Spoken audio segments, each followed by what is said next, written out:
রাজধানীর কেন্দ্রীয় শহীদ মিনারে বিকেলে সমাবেশ করতে যাচ্ছে জাতীয় নাগরিক পার্টি। সেখান থেকে নতুন বাংলাদেশের ইশতিহার ঘোষণার কথা রয়েছে। তবে একদিন আগেই হঠাৎ রাতে দেশবাসীর উদ্দেশ্যে বার্তা দিলেন এনসিপির শীর্ষ ৩ নেতা। শনিবার রাতে জাতীয় নাগরিক পার্টির ভেরিফাইড ফেসবুক পেজে ওই ভিডিও বার্তাটি আপলোড করা হয়। সেখানে এনসিপির আহ্বায়ক নাহিদ ইসলাম জানান, জুলাই গণ অভ্যুত্থানের ১ বছর পূর্তির দ্বার প্রান্তে পুরো দেশ। রোববার আবারও শহীদ মিনারে জড়ো হচ্ছেন তারা। নতুন বাংলাদেশের আকাঙ্ক্ষা নিয়ে কাজ করছে তার দল। জুলাই কোনো সমাপ্তি ছিল না, জুলাই ছিল শুরু, একটি সম্ভাবনার শুরু, আকাঙ্ক্ষার শুরু। এই ১ বছর হয়তো আমাদের অনেক অপ্রাপ্তি রয়েছে, অনেক হতাশা রয়েছে, কিন্তু আমরা মনে করি যদি আমরা ঐক্যবদ্ধ থাকি, যদি আমাদের ভিতরে সেই স্বপ্নের বীজ এখনো থাকে, আমরা আমাদের সেই আকাঙ্ক্ষিত বাংলাদেশ গড়ে তুলতে পারবো।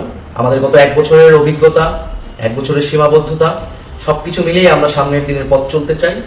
এছাড়া দক্ষিণাঞ্চলের মুখ্য সমন্বয়ক হাসান আব্দুল্লাহ জানান, ২০২৪ সালের ৩ আগস্ট এক দফার ঘোষণার মধ্য দিয়ে ফ্যাসিবাদের পতন ঘটানো হয়েছিল, কিন্তু এখনও নতুন রাষ্ট্র বিনির্মাণের আকাঙ্ক্ষা পূর্ণ হয়নি। সে লক্ষ্যে লড়াই অব্যাহত আছে বলে জানান তিনি। আর উত্তরাঞ্চলের মুখ্য সংগঠক সার্জিস আলম জানান, জুলাই পদযাত্রার মধ্য দিয়ে দেশের ৬৪ জেলায় সাধারণ মানুষের মুখোমুখি হয়েছেন তারা। বিচার, সংস্কার ও নতুন সংবিধানের জন্য তাদের চাওয়া প্রত্যাশা শুনে সাজানো হয়েছে নতুন বাংলাদেশের ইশতিহার। এদিকে কেন্দ্রীয় শহীদ মিনারে জুলাই ঘোষণাপত্র ও সনদের দাবিতে আজ সমাবেশ করবে জাতীয় নাগরিক পার্টি। বেলা ৩টা থেকে সন্ধ্যা ৬টা পর্যন্ত এই সমাবেশ চলার কথা রয়েছে।